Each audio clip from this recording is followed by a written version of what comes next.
Actually started a podcast on the history of that. Recommended to me by, this is from the other day on Taglines. I was trying to source the, welcome into the Walk-Ons podcast, by the way, exactly how you wanted to enter this. I was trying to source an unbiased source on the history of the Israeli-Palestinian conflict, because I'm an idiot. I know nothing about it, and I just want to hear why, and all the things that have happened. And so I got this martyr-made podcast, like 23 hours, 6-part series. 23 hours? Yeah, I'm 3 hours into it. It's fantastic. Oh, cool. Okay. Yeah, it's great. So anybody, Kluve, never been much of a history buff, but I applaud your effort. Yeah, just trying to learn. Gonna start tonight. Welcome in, by the way. Hope everybody's feeling great. Win covers up a stink. Win makes you feel a little bit better. Start to see the tides turn on the socials. Everything just becomes a little bit okay, especially when you have fun doing it. When you score some points, when you hit the over. Don't want to rub that in Kevin's face, but Hawks almost did it by themselves. Talk about that here in a second. I do want to open this podcast, though, with a fun excerpt from Niall Kinnick's 1939 Heisman Award acceptance speech. No, actually, from 3 days ago on one of our YouTube videos, the preview show, a conversation between me and some idiot. Comment by @Jacqueline Hyde. You can't name them. It's public. It's on our YouTube. Oh, jeez. All right. It's obviously like a burner account, right? Probably, yeah. Iowa isn't going like a play on the words of Jekyll and Hyde. Probably. Yeah, must be. Iowa isn't going to win against Washington. Washington will win by at least 3 scores, 31-7. Put that as their prediction. It intrigued me. It was a very cynical comment that we got. A lot of other good comments. We love when you comment on the YouTube, by the way.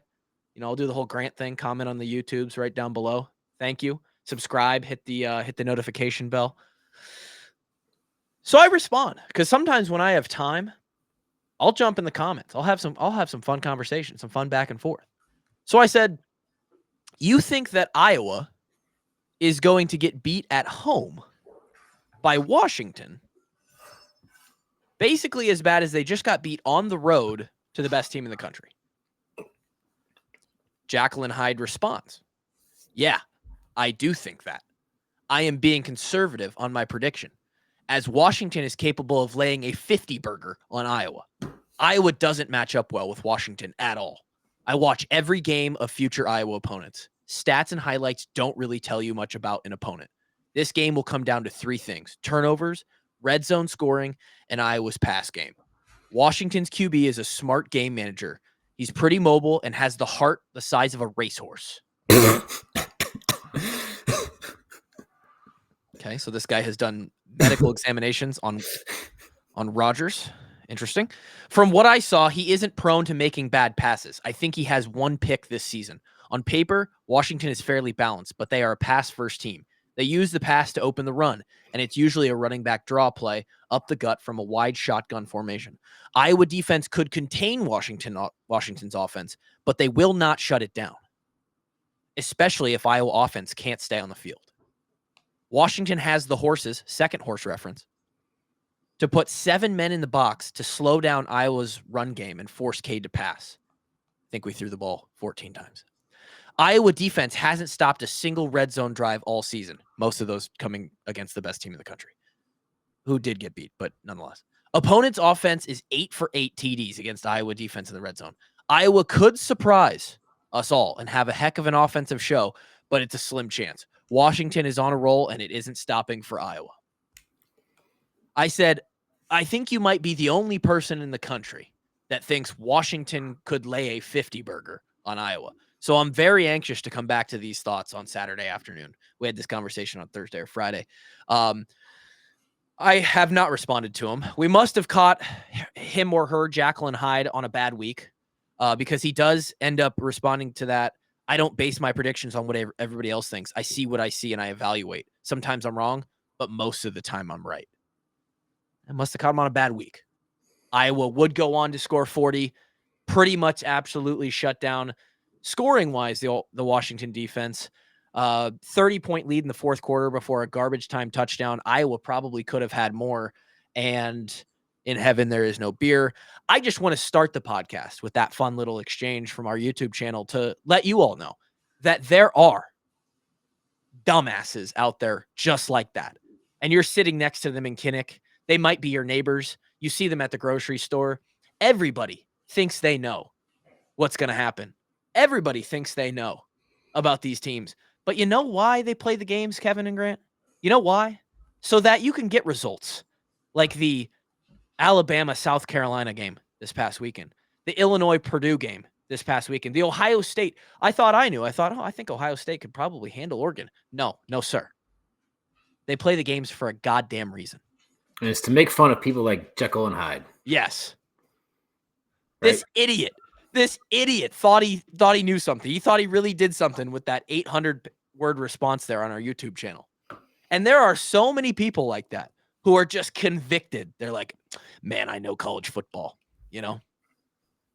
Odds are this person is overweight or obese, had 13 bags of chips open on Saturday, way too many calories, winded walking up the stairs to type that on his computer.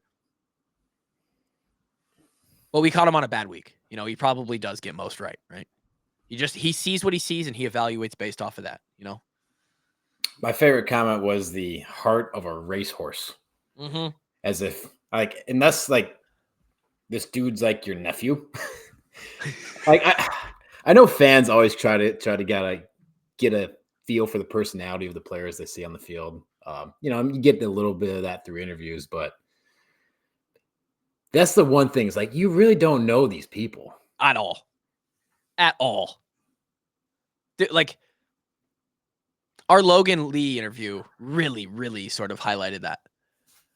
Logan Lee was so intellectually impressive and just in all ways. He was very impressive on the field. But, like, if you don't know that guy, you probably just think, oh, he's big jockey, defensive lineman, might be a dummy, run around, tackle ball. That dude's going to, be the president someday. I would agree with you, Kevin. Sometimes the read that fans get, like, oh, I know this guy. I've watched 2.5 games of this guy play. I know everything about him. I know exactly how this game is going to go. We're all just guessing, people. Nobody knows. How you guys doing tonight? I'm doing good, man. I'm doing good. It was a good open. Did I make the night better with that open? It was interesting. I don't know. I liked it. I do like Will Rogers though. Overall, I think he's a solid quarterback. Yeah, I think he's a solid quarterback. If we're talking him, Mississippi State kind of legend. Yeah, no. You offer me Will Rogers right now. I'm taking him. That was nothing against Will Rogers, just Jacqueline Hyde. All right. Also, do racehorses have overly large hearts? Did I miss out on that? I would guess that they have bigger hearts than humans. Sure. Certainly can pump some oxygen into the blood. For those. Then, when you just go to whale, if you're picking exceptionally large, that's what this guy has the heart of a. Well, generally, I think you'd go to heart of a lion, right? Isn't that the? It's kind of the. Yeah, I guess that does check out. Yeah. Fantastic game by the Hawkeyes. A great bounce back. I don't want to act like we all saw this coming. I don't think anybody saw 40-16 coming, 40-10 before the touchdown late. I don't even know necessarily what told me. If Grant, you want to pull up that Words Winners graphic, because we'll roll through those and recap that quickly. I don't know why I thought there'd be a lot of points in this game. I think it was just the fact that Iowa had hit all but one over on the season, and they continue that trend for this year, going against the trend of years past, probably for the last decade. Now 5 out of 6 on over games this year. JMU early, they hit that one. Iowa wash over. And then unfortunately I went 0 for 3 on my last 3. So I had a chance to go 5-0 after 2 games. And Rutgers, Wisconsin, quite another. We all thought that was going to be a great game. It wasn't. It wasn't at all. Ohio State, I thought they could get it done. Defense looked suspect a lot of the time. They lose the game out in Oregon. And then West Virginia +3, Iowa State. Solid performance in West Virginia in the nighttime arena. So 2-3 for your boy, 11-13. I have work to do. Gary's crushing. Gary, you just had a crazy weekend then, huh? Like, because you were not. Just take us through. What was your record coming into the week?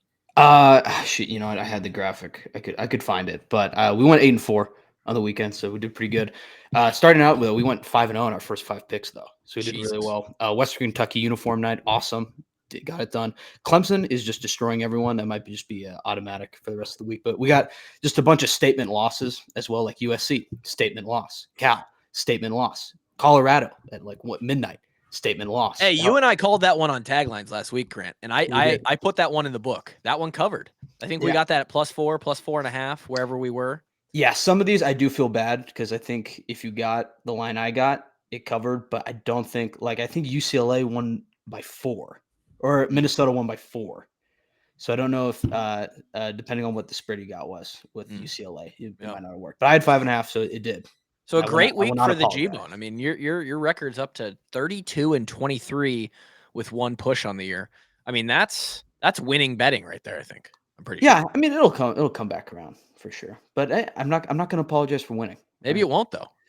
Who knows? Kevin, what do you got? We had a solid weekend. We went 3-1. The lone loss being the wrong side of the Iowa-Washington over-underline. I had the under. Didn't forecast a whole lot of points in this game. And well, the Hawks had pretty good game. Had a great day. Yeah. Yep. So lose that one. I had the under in the LSU Ole Miss game. That goes under pretty comfortably. The over in the Maryland Northwestern game barely goes over. Yeah. Northwestern with an impressive win on the road there. Yeah. And then I had the over in the Ohio State-Oregon game. That goes over pretty comfortably as well. A lot of points in that game. Yeah. Good. A lot of Kevin on the over-unders last week. That was fun.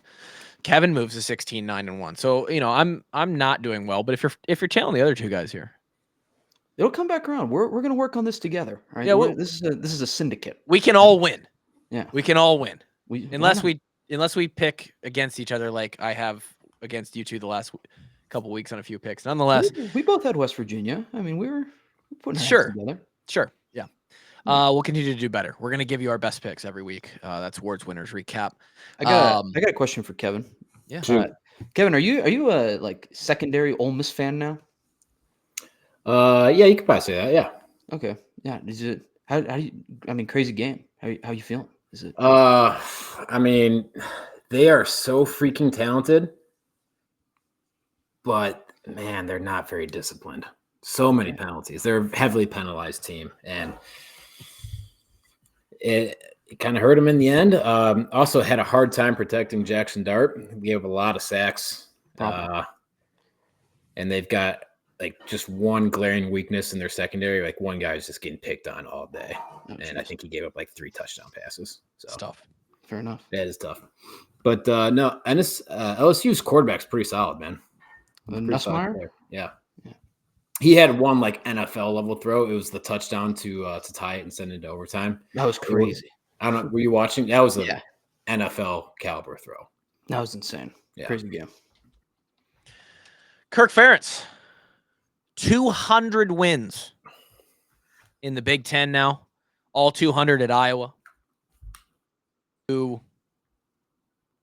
that move him into? Is he in second place now? I believe he's tied for second with Woody. Tied for second. I don't think he's going to end up catching Amos Alonzo Stagg. But unbelievable what Kirk's been able to do. Congrats, coach, from 2 former players and a producer on 200 wins. Kevin, we got to be a part of currently a little over 20% of those wins by my count. I believe we were part of 43 of those wins. And on that count, it was 8, 7, 12, 8, 8, I believe. I think the math checks out there. 8, 7, 12, 8, 8. Yeah. Yeah. Mm-hmm. So kind of crazy to think we were a part of a fifth of those wins for Coach Ferentz. It was obviously a lot of great times. Coach is unbelievable. He deserves everything that he's gotten. Really good clip by Jermari Harris after the game that I'm going to play for y'all. He was asked about Coach Ferentz. By the way, tied with Amos Alonzo Staggs and chasing Woody Hayes. Wow. Okay. How far are we behind Woody? 5, it looks like, to tie. All right. This is from Jamar. He was asked what Kirk Ferentz means to him. It's hard to put into words how Coach Ferentz is to me. I almost see him as a step-grandfather. I think he was – I talked to him a lot earlier in my career. And I came – in my career, I started off kind of slow. You know, he was on me a lot, and very hard. And I think just breaking down our relationship like he did and rebuilding it back up for 6 years, you know, I know he's someone I can go talk to whenever. He pick up the phone. It's so much I can go on and on about Coach Ferentz and what he means to countless of individuals throughout the world and throughout the country, throughout the world probably. I can't imagine how many players whose lives he's touched. And that's the man he is. And he's just, he's the greatest. He's the greatest. He helped me become a man. What I set out to do here at Iowa, I feel as though I've done, and I'm going to continue to do. That's go from a boy to a man and taking care of my loved ones. And he's a living example of that. And I feel as though that's why Iowa football is, because it all starts with him, the head man, and it trickles down. Decent little clip there. Pretty solid. Funny thing that I picked up there is like, I know exactly where you're going. He's step grandpa now because he was stepdad when we were playing. So we're getting older now. Yeah. I mean, he is. I mean, 60s he's not that much older than our parents, but yeah, he's yeah. The other thing I picked, I thought you were actually going to go this way. First of all, Jermari Harris, huge interception. If old Jacqueline Hyde was correct, and in 6 games, Washington quarterback Rodgers had only thrown 1 interception. Well, he's thrown a couple now because Jermari Harris had an absolute. He played this ball perfectly. I don't know if you saw it, Kev, but unbelievable pick in a really crucial time for Harris this past weekend. He has been, I would say, our most consistent. And maybe you can tell me I'm wrong, Kev, but he's been our most consistent and biggest playmaker in the secondary this year. And I think he's earning himself some money, if I had to guess. Yeah. Or at least a chance at some money. And he's one of those 6-year guys, like he said, 6 years. And he said, I talked to Coach a lot earlier in my career. My career started slow. And we had to break that relationship down to build it back up. I'm guessing Jermari was talking to Coach not on a voluntary basis. He was being summoned to the office maybe a couple times. And I mean, damn, this is you used to love to hear that though, because like not everyone's.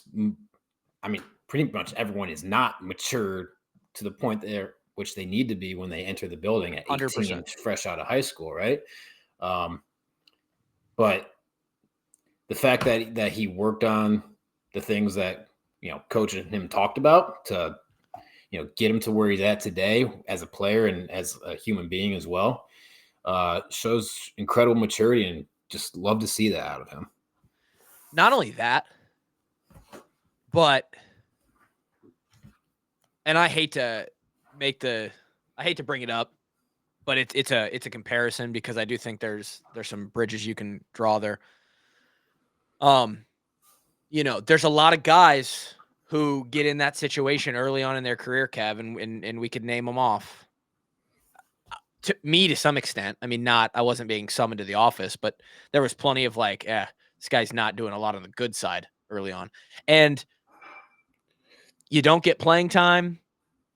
You maybe don't even get reps in practice. You feel like you're getting picked on maybe. You're like, hey, coach is coming down on me. And like, I don't Like, really know how much I like it here. He's singling me out. Yeah. They're talking to me about grades. They're telling me I'm not doing good enough. A lot of guys, they phone it in. Like, screw it. I'm going home. Or in today's world, I'm transferring. I'm out. And for the rest of their life, we have several teammates who, for the rest of their life, when asked about their time at Iowa, will say, I didn't get a fair shake. They singled me out. They didn't like me. They yada, yada, yada. And if they would have maybe just framed it mentally in a different way, made a few different decisions, decided to buckle in, and it's not for everybody, right? There are reasons to leave or go elsewhere or take a different path. But a lot of guys could take this path that Jermari, we're kind of deducing from Jermari's words here. And to see him come back around, like Kevin said, on the mature side of things and talk with such love and appreciation for coach, which you got to see if you follow any of the social medias. You see Dallas, you see Babineau, who is the honorary captain. You see Pat talking about it on the radio and tweeting about it. This 04 team was honored, I think, after one of the quarters out there, Big Ten championship team. It's good. It's so good to see that come back around. And it doesn't surprise me that he's playing his best football when he also gives an interview like that. They go hand in hand. So love that at a Jamar. And like you said, huge interception because, Washington's going into, I know they have some kind of kicker issues, but, they're in scoring position to make that a one-score ball game in the third quarter and comes up with a pick. Iowa goes on a nice little drive and kind of swings the momentum of the game back to Iowa's favor. 100%. And it wasn't like Iowa's defense did dominate this game. We gave up nearly 400 yards. We were actually outgained. I mean, if you gave us the final stat line and didn't tell us the score, you'd probably be guessing that this was a lot closer than it was.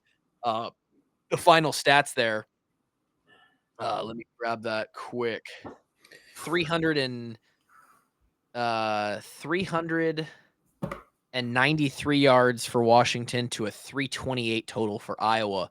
I mean, Rogers 30. The other quarterback played some as well. 34 of 50 passing for them. They had, I think, 2 or 3 14+ play drives.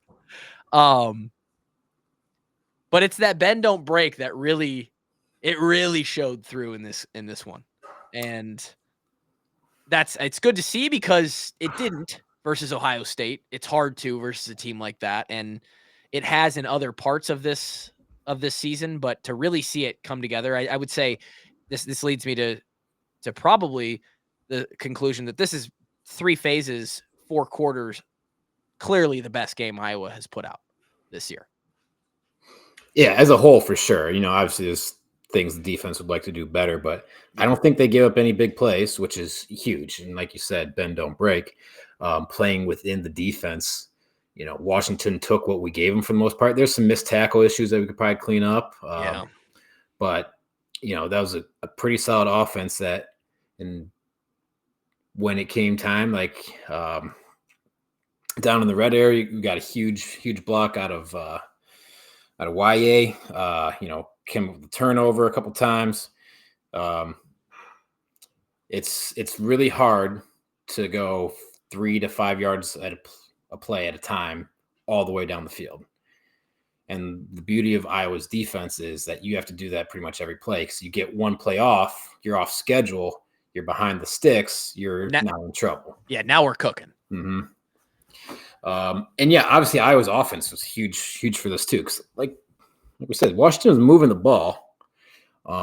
And if we weren't scoring points on offense, then, maybe a few of those turnover and downs were punts that pinned us deep, or, they take a field goal that really changes the makeup of this game. But us scoring points early in the first half was huge for this. Like Yeah, once we go up 23-10 there in the third quarter, we can really kind of play to our strengths as a team, and it's really tough to come back. Obviously Iowa State did it earlier in the year, but that's because we're giving up big plays, and if we don't give up big plays, it's really, really hard to come back against this Iowa team. The clock just drains. They'll choke you out. There's just not enough time. And we mentioned that stat that Iowa State did happen to find themselves onto the positive side of for them. That was like, they're 70-2 or something when they lead by 8 or more in the second half or something like that. And, like you said, you get that 23-10 lead. And as a fan, knowing that stat, you basically know. I thought about it. I was like, oh, well, this game's pretty much in the books then, because we're going to put the clamps on. And you saw them have to open it up a little bit more, or try, Kevin, in the second half there. They had to drop back and start attempting some longer downfield stuff. Just go to the next drive. It's 4th and 11 at the Iowa 39, and they got to go for it. Yep. Yeah, obviously they have kicker issues that they got to address, but sure do. If it's not 23-10 at that point, most teams are punting that ball to an Iowa offense and say, absolutely, here's 90 yards. Good luck. Yeah, absolutely. Yeah. Last year that ball gets punted. Yeah. But this year we've got this kid named Caleb Johnson, and he's good. Okay. And I know running backs are like, their value at the next level is not nearly what it used to be, sort of around our time, Kev, in high school and as we came into college. But this guy's going to make some money at the next level too. All right. He is, after this weekend, he is still second to this Superman that is Ashton Jeanty. Which, by the way, I was looking at some Boise State prop bets last night. Grant, what I wanted to tell you before I hit the mic, I was like, I got something that will excite Grant. I stayed up for the entire Ohio State Oregon game.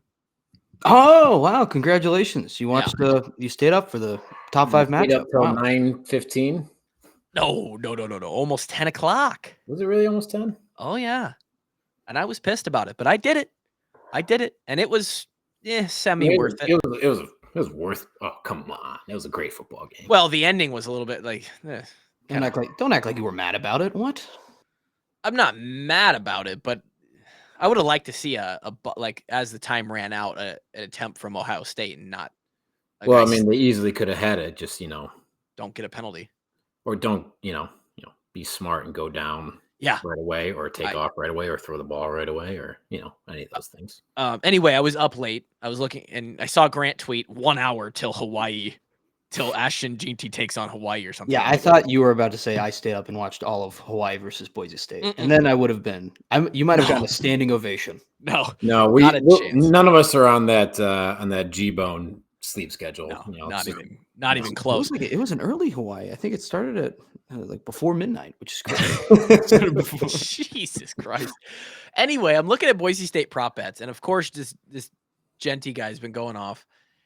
I'm like, what could possibly be the odds for him to score a touchdown and then 2 touchdowns, 3 touchdowns? Okay, so the odds that he scored 1 touchdown. It's got to be minus 300. It was minus 1,000. Really? That he scored a touchdown. I'm surprised it's not more, honestly. 2 plus touchdowns. Take a guess. It's even money.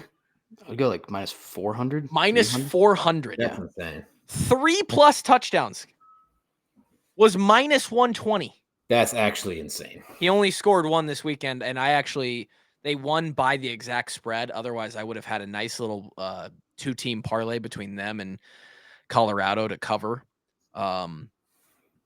Yeah, unbelievable. And of course, he goes for another 230 or something, 1 touchdown, 21 carries. Off game somehow. But yeah, outside of him, Caleb Johnson is still second in the country, 937 yards rushing.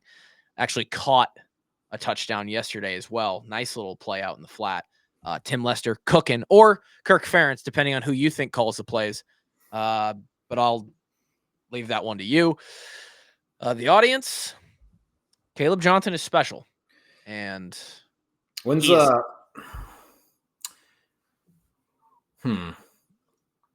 who was the last 2,000-yard rusher we had at Iowa? I mean, Because he's got a chance. did Sean Green rush for 2? I don't think he did. Have we ever had someone rush for 2? Have to, right? Hold on. Producer Grant. Hold on. No, but I got another fun stat to pull up. I was curious about the penalties because I believe coming into this game, we led the country in fewest penalties in the country. We often do this. We're always top 10.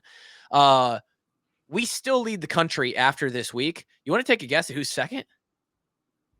And least penalized? Least penalized. Who is second? I don't know. I feel like Northwestern's always up there for that. Iowa State. Oh. Iowa and Iowa State currently lead the country. Iowa has only been penalized 16 times for 155 yards this year. The next best is Iowa State at 21 times for 166. Army, Georgia State, NIU, Rutgers, Western Michigan, they all have 22, 23, 24. Iowa only has 16. They're an anomaly on the penalty side of things.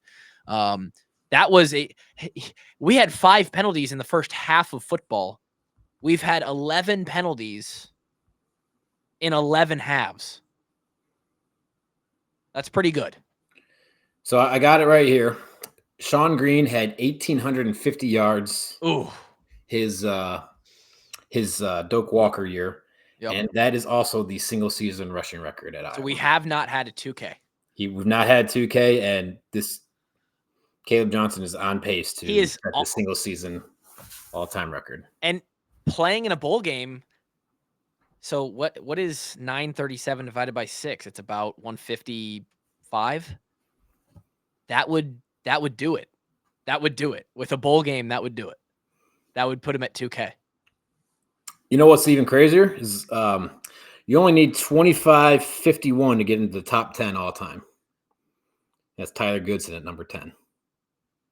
For career rushing yards at Iowa? Career rushing yards, yep. Goodson had 2,500, huh? Yeah, over the span of 3 years, yeah. Yeah, I guess that's true.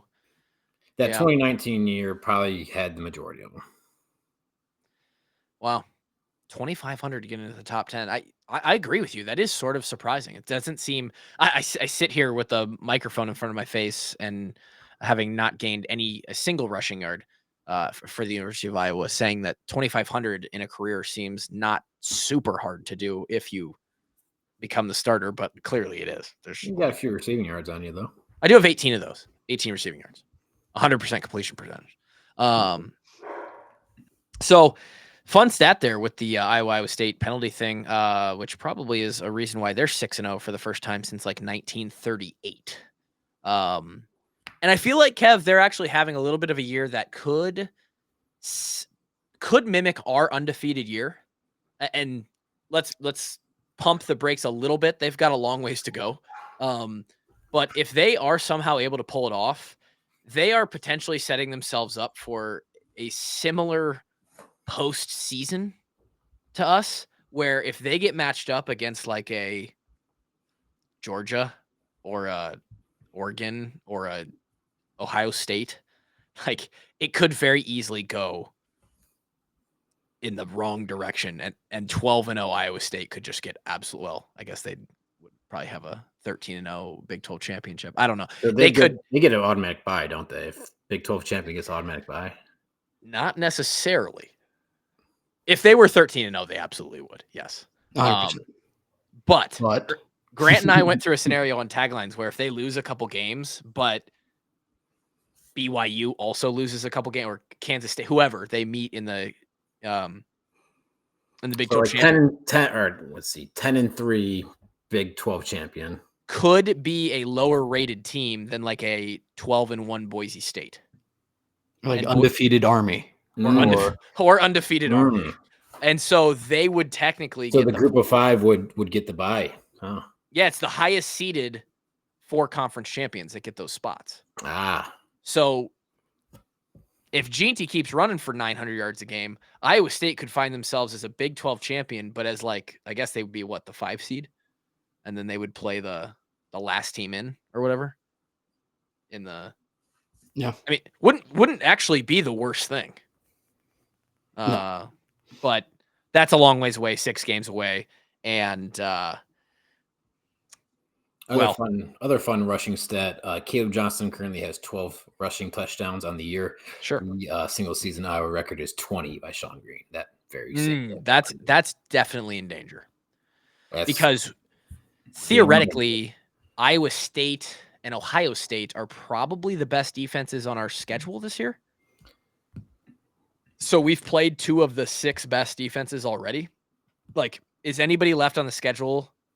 I guess Wisconsin's starting to look a little bit better. Nebraska best defense left on the schedule. Nebraska's got a good defense. But I think Caleb Johnson could definitely get 8 more touchdowns, 9 more touchdowns to break that record for sure. For your consideration, Doak Walker Award. I do believe also his Caleb Johnson's stats would be on pace to be better than Derrick Henry's Heisman season as well. Jesus. It's going to be so sad if he does stay on this pace and this Genty guy just goes for an all-time season. Like, I mean, he's already if it ended tomorrow, he's already had an all-time season. You're right. Well, no, not like historically as far as like statistically, backs. Sure, yeah. But like for just your normal average running back season, yeah, you could end right now, and he's like, yeah, I'm happy. I'll take 1,200 yards and 20 touchdowns or whatever he has. Yeah, I mean, I don't know. How many yards would Caleb Johnson have if he was playing in the Mountain West? I don't know. More probably. I mean, no idea. Hard to say less. Can't really argue for less, unless somehow they think Boise State's offensive line is just god awful and way worse than ours. But yeah, I don't know. It was. I think the takeaway from this weekend, boys, is that it was. My mom even texted me this, and I take it for what it's worth. But my mom goes, "Wow, it's actually fun to watch Iowa when they're winning like this." I was like, yeah, it's better than the alternative. I mean, I don't know, man. I miss my close 1-score ball games. I was there, and in the fourth quarter, a lot of people were heading towards the exits. So, I mean, you did attend the game. Iowa fans really want us to score 40 points every game? I'm not so sure. I think the perfect balance is like you go up by like 14 or 17 points towards the end of the fourth quarter. That's the perfect balance. It's like it's sort of close game and you pull away late. Yeah. But this one was. I want us to dominate every opponent. I disagree. I want every game to be 100-0. I don't want to sweat for a single. I'm just telling you, man. The attendance in the stadium come the fourth quarter was started to lack a little bit, significantly less than when there's a 1-score game in the first quarter. So I'll tell you who did show up this week, and that is a potential nominee for the Premier Automotive collision of the game. Was our this fun fan that was in the front row. Joe, what the heck happened? So I seen the kickoff and the ball was coming real fast, and I knew it was going over the end zone, and I knew it was coming right at me. So I put my hands up, but that ball's going a lot faster than you really think it is. And it went right through my hands and it hit me in the face. But you popped right back up. Yeah, that's what Hawkeyes do. You know, we don't give up, we swarm. Ball's on the ground, we're there to get it. And I was just being a true Hawkeye fan. And Joe, what the heck? I did see that. I got a good kick out of that. Pat's just dying there in the booth. He is dying in the booth. And it's because, one, he knows this guy is toasted, and you can tell. Two, if you watch the video, I mean, this man was locked in basically from the time this was off of Steven's foot. Like, he had plenty of time to catch this thing if he was going to catch it. And three, I think Pat knows he gets a little bit of like, things happen a little faster when you're actually trying to do it than when you're watching, because Pat's played the game. And it is, you watch a kickoff and it kind of flies through the air slow, and you're up in the stands, you're away from it. You're like, oh, it kind of just lofts in there. No. You go out to practice. If you ever get a chance, walk out onto the practice field and get the jugs machine rolling. let that thing launch it into the air. You stand about 40 yards away and catch a punt out of the jugs machine. That thing comes down like a heat-seeking missile. And they make it look a lot easier and a lot more nonchalant on the field when they catch those balls than. But I'd also argue punts are a little bit tougher, but kickoffs are one of the easier things to do on a football field is just catch the ball. Sure. Yeah, I would agree. Maybe think twice before criticizing players. It's hard shit they're doing out there, man. I think that's a good point. If you watch the video, I highly suggest you do. This was straight from the Fox College Football. They cut together the video of him getting hit in the face and the video of Pat and Dolph in the booth. It's fantastic. He doesn't get his hands up even remotely close to catching that ball. Yeah, he says in the interview, he's like, made my best effort, but like his stance is like he's asking the ball to strike him down. Like he just tried to catch it with his face. Smite me. It almost looks like his intended goal was to just headbutt the ball. Like it was not even close. There was a big old sigh from the fans in the crowd when that happened. Like everyone in the stadium saw it happen too. It was hilarious. But it's what Hawkeyes do. Me hop back up. It's what Hawkeyes do, man. We swarm. We love being here on Saturdays, man. Fantastic stuff. It's also had a guy, an Illinois camera guy, also got drilled in the face this week. Did he? Kick as well. That was a wild game. That was crazy game. Yeah. Which was going on at the same time as the Penn State USC game that was crazy at the end. Also a great game. I mean, we were just blessed with a great weekend of college football this weekend. And guess what? The slate's pretty good next weekend too. So just a great time to be a football fan. But yeah, that Iowa-Purdue game or Illinois-Purdue game might have been the best game of the 50-49. Are you kidding me? It's a classic Bielema shootout, like everyone expected. And I don't know if you guys have heard the announcer of that game. I don't know if it's the Illinois play-by-play guy or what, but that guy is electric too. I bring up that kick, one, because it's funny, and how would we not bring up that video of Pat just giggling? But two, there was one team in this game that does not have issues at the kicker position, and that's the Iowa Hawkeyes, and it brings warmth to my heart, makes me happy. Drew Stevens having himself a year, and yesterday you could say was the premier game of the 6 he's had. 4 opportunities at field goal. All of them counted. One was very close, happened to be back-to-back close with a kick from the Washington Huskies that I thought was not good, and I honestly thought Drew's off the foot was looking not good. Intel from Brady Ross, who said he was in the stadium, said it actually did look like it slipped in maybe. But 4 for 4 out of Drew Stevens. The kid kicks it out of the end zone and hits fans consistently, and that's a weapon. That's a weapon. Not to mention Reese Dakin didn't need him a lot yesterday. Had a couple bombs. 2 60-yard nukes. I was criticizing him earlier in the year. I thought fairly. Some people think that because I said something, he's punting better. I don't think that's the case. I think he's just settled in a little bit. People are saying. But he is showing what his true potential is, and he is helping the Hawks huge. Shout out to Reese Dakin and Drew Stevens. Maybe the premier automotive collision of the game should be the balls coming off their foot, because I think that qualifies as well. My actual nominee was late game Xavier Wampa.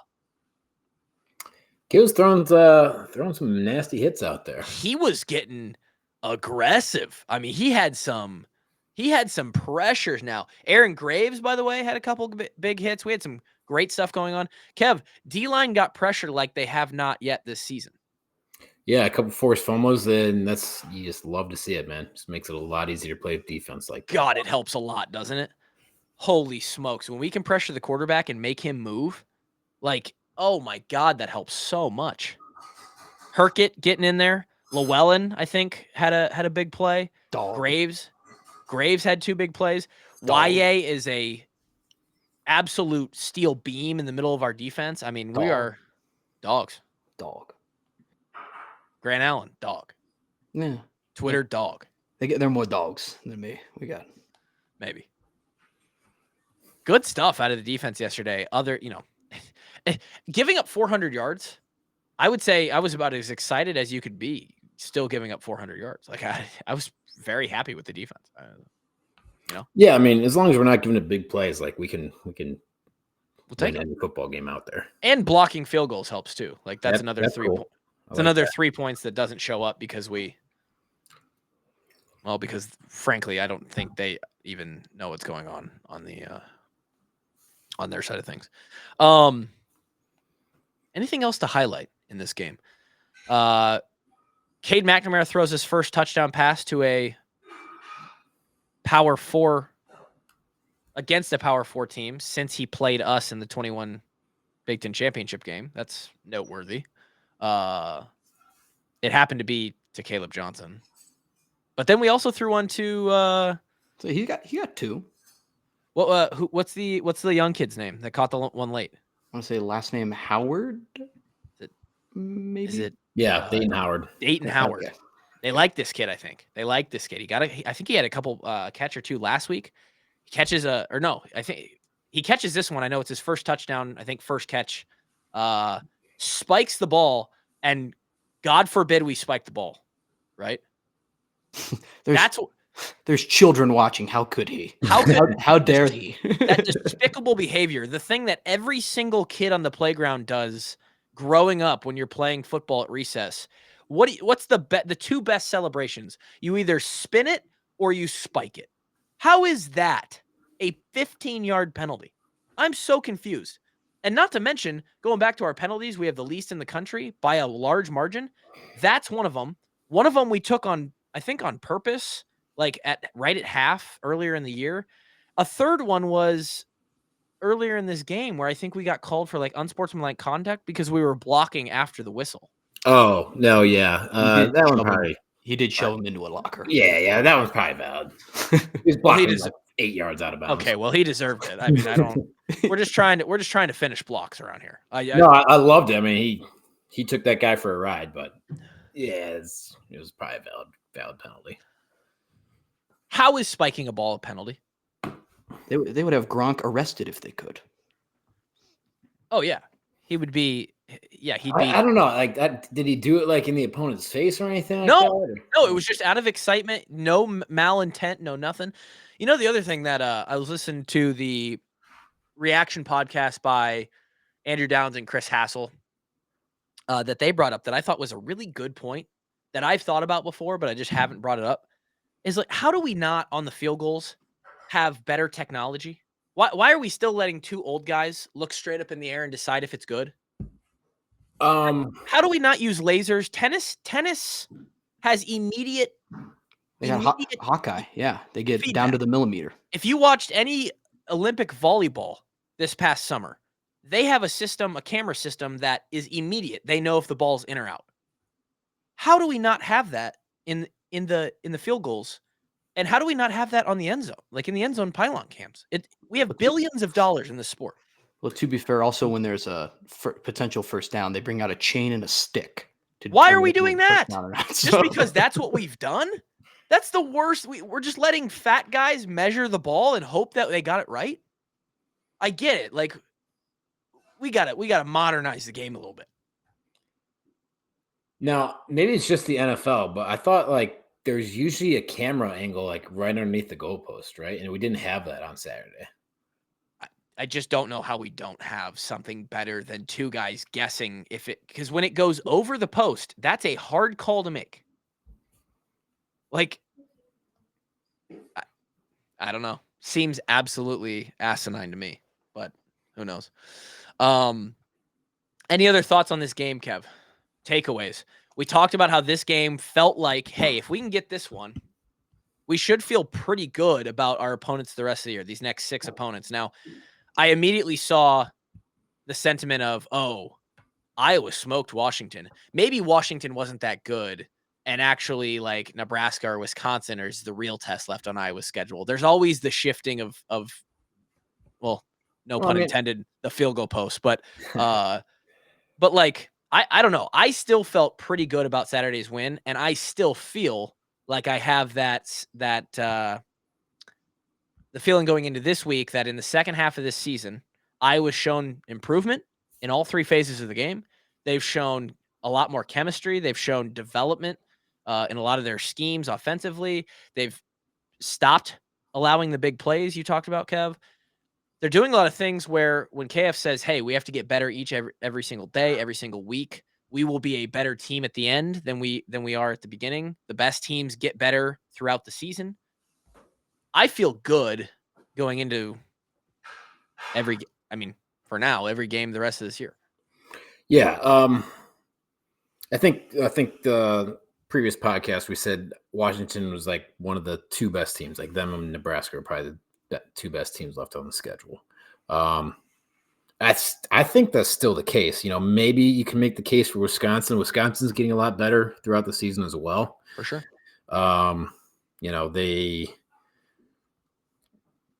They're coming off two big wins. They beat Purdue by 50 and they beat Rutgers by 35. So they're playing better. And that'll be a tough game. It's always a tough game. Luckily, it's in Iowa City. But kind of to the point that we said last week is like this was a very important win to get us started for the back half of the year. And like you said, they are getting a lot better week to week, and that's what you need to do to have a successful season. This game felt a little bit like when a shooter's in a slump. Caitlin Clark goes in a slump, and she sees one finally go through the net. And that gives you a little bit more confidence the next time down the court. Mm-hmm. And it doesn't mean it's going in, right? It doesn't mean you're going to get a good shot, but it makes you feel a little bit better and a little bit more confident in your next attempt. And I think that's big for this team. I think Cade honestly got a monkey off his back with like throwing a touchdown pass against a semi-decent opponent, a Big Ten opponent, Power 4 opponent. I actually, we fumbled. We brought in Sullivan for the goal line, and we fumbled. That was an ugly play. Ugly play, but did you see the concept they were trying to do? They faked. They brought in the fullback, and he put his hand on Sullivan like, hey, we're running the sneak. And then they were going to fake it. Oh, yeah. I mean, it looked like it was going to be a quarterback sneak all the way, yeah. And then they were going to run some action to the outside. I love what Leicester's doing. So much misdirection. We ran a few end arounds. Caleb walked in on that first touchdown, like wasn't even touched. I love what we're doing offensively. It's funny if you had to take a guess what our offensive ranking is nationally, right? We've talked about how we were dead last year. What do you think we are right now? Are we going by yards per game or what? Yards per game, yes. And I know that's tough because we played Ohio State. Range? Oh. We are 93rd. Oh. But just being 93rd feels like such an unbelievable improvement. It is it's crazy. So I think it might not be 93rd, but I believe we're right around 90th. Defensively, I think we're 26th. We give up just over 300 yards per game. Or maybe it's like something like 320 or 330. It's not something horrible, but it certainly isn't the defense of the last couple of years. But hey, like we said, we just played the best team. They're not the best team in the country. They just got beat by Oregon. I'd be curious what a scoring offense is because it's probably actually, that Ohio State game's a little bit of an outlier, but our scoring offense might be better than 90 in the 90th. I do believe that whatever the values are right now, they'll get better because I just think that I believe Iowa's getting better, and I don't believe that. I think Iowa State's defense actually is very good, and I think I think Ohio State's defense, sans the game they played last night at 6:30 p.m., is very good as well. And we don't see a defense like either of those probably left on the schedule. And I think our offense is sort of hitting stride. So I feel good. I feel good, I think. And then the other thing is we're staying healthy. Oh my God. Like this is the most healthy I think I can recall an Iowa team in, I don't know. KF actually said years. that. Yeah. In one of his pressers, I think 2 weeks ago, it might've been during the bye week. He said, I don't think we've ever been this healthy this. They were asking what they were going to need to beat Ohio State. And he's like, well, for one, I don't think we've ever had health like this. Like we don't have anybody they get dinged up. He always says, hey, we got a few dings here and there, but we didn't have one thing that goes a little bit untalked about is offensively, we did not have a Stringa this past game. He was out. So we were down to Ortworth, and I believe Hayden Large was out as well, actually. So we were down to like Ortworth and a fifth string tight end. plus Luke Lachey. So That helps. he helps for sure. So all things are good. Like I said at the beginning of the show, winning covers up a little bit of that stench. Tides turn. Now you feel good. I mean, I thought about this is that, we are one of like 5 plays in the Iowa State game away from feeling really good about this year right now. I thought about that too, the perception shift. If just a field goal gets blown outside the post, right? If that last field goal they attempt goes wide and we win the game, literally that's all that has to happen. You change the result of one play, the last play of the game, and we're now 5-1, probably ranked somewhere around late teens, probably. Yeah, 18th to 20th. And the perception, and we still theoretically in the fans' minds, we can still maybe lose one game and be in the playoff conversation. The overall morale of this fan base, it would be so drastically different. And I get it. We did not win that Iowa State game, but the takeaway there is that one play doesn't change who this team is. We're the same team. So feel good about that, because I think the boys are starting to feel a little. Hey, Grant, I think they're starting to feel a little nicey. Huh? I don't know if John Gruden's hanging out in the building, but I think they're feeling pretty good. Feeling nicey. Also, we're tied for 64th in scoring offense. There you go. There you go. We love that. We love that. That's cutting it in half, just like Lester said he wanted to do. Any other final thoughts or comments on the college football weekend? Who do we play next? Michigan State? Michigan State. And we got the night game. The 6:30 game on NBC or Peacock, if you prefer. Yeah. And the Hawks are 6.5-point favorites. I don't prefer the cock, but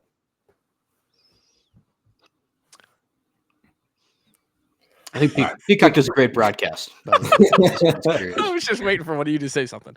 No, the cock's great. I'm sure the cock's good. It'll be good. Love the cock. The one thing that I do want to say about this game, in all seriousness, in spite of the cock, is we lost to Michigan State our senior year, Kevin, at Michigan State. Yeah. And maybe this isn't the same team. They've got a new coaching staff. They're on a rebuild. 3 coaching staffs later, I think. Right yeah. now. And $100 million. Well, no, they got the $100 million to Mel. Tugger. Every single game for this team is going to feel like, well, put it this way. We've talked about how KF and the staff is really good at making you feel by game time like, shit, this team has a lot going for them. Like, we have to put everything into this to win this ball game. I think every single game left on the schedule, though we don't have a Penn State or an Oregon left on paper, there will be plenty of incentive and urgency around the complex for every single game, because there are reasons and things that this team can point to and say, hey, here's why we need to make this next week everything we care about. Yeah, I mean, it's playoff football. I mean, they have to go 10-2 if they even want to sniff the playoff, right? Yep. So they lose one more game, they're completely out. Done. Can't happen. That's all they need right there for motivation. Yeah. So got to be on your shit every week. Will be fun to have the Hawks in primetime. I love nighttime games. I don't love that as an away game, because usually a nighttime environment does give a half-point or point to the home team. I don't know if Michigan State will have that kind of environment. I assume they'll sell good tickets and they'll have a decent showing there. But we will see. We'll be back to preview that game on Thursday. Of course, all week we got the content going on at the Wash Up Walk-Ons. Grant and I on Patreon. Taglines on Tuesday. David and I will do the press review show on Wednesday. After that preview show on Friday to help pregame the game, you have the 5-10-5 show with Coach Lima and I. We'll be here all week. See you then.